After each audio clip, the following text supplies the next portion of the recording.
పొడుగ్గా ఉన్నాయి. ఏనుగు యొక్క తొండాలు గుండ్రంగా బలిసి ఎలా ఉంటాయో మీ భుజాలు అలా ఉన్నాయి.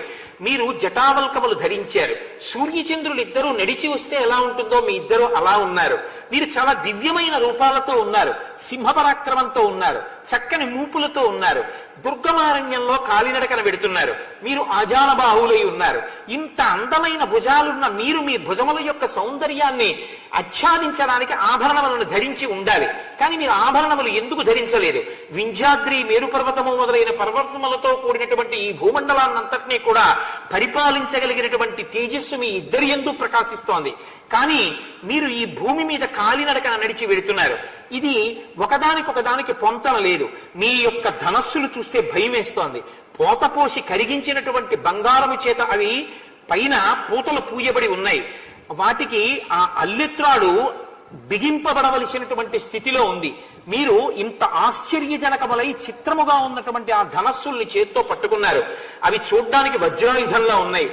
బాణములతో నిండి ఉన్నటువంటి తూణీరములను మీరు భుజములకు కట్టుకున్నారు.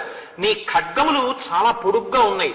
కుబుసం వదిలినటువంటి పాము ఎలా ఉంటుందో బంగారము చేత ఆచ్ఛాదింపబడిన మీ ఖడ్గాలు అలా ఉన్నాయి. మీరు ఇంత శోభాయమానంగా ఉన్నారు. మీరు చూడ్డానికి భూమిని శాసించగలిగిన వాళ్ళల్లా ఉన్నారు. కానీ మీరు ఎందుకో చుట్టుపక్కల చూస్తూ నిట్టూర్పులు విడిస్తూ ఈ భూమి మీద నడుస్తున్నారు. ఒకదానికి పొంతన కనపట్టలేదు. నాకు మీరు అర్థం కావట్లేదు. మీ తేజస్సు ఇలా ఉంది. మీరింత శోభస్కరంగా ఉన్నారు. నేను మిమ్మల్ని అడుగుతూనే ఉన్నాను. మీరు నాకు జవాబు చెప్పట్లేదు. మీరెవరో నాకు చెప్పండి అన్నారు. ఆయనకి తెలియకుండానే మొట్టమొదటిసారి రామలక్ష్మణుల్ని చూడగానే ఆయన హృదయంలో ఒక పొంగి స్తోత్రం కింద పైకి ప్రవహించేసిందంటే ఆపాదమస్తకం పాదముల దగ్గర నుంచి శిరస్సు వరకు వర్ణన చేస్తూ అంతర్గతమైనటువంటి తేజస్సుతో సహా వాళ్ళు ఎంతటి ధర్మాత్మలో ఎంత ప్రకాశమున్నవారో, వారు ఏమి చేయడానికి యోగ్యులో తెలుసుకున్నవారై వారు దేవతామూర్తులతో సమానమైన వారు అని చేసినటువంటి ఆ స్తోత్రాన్ని విని సంతోషించాడు రామచంద్రమూర్తి.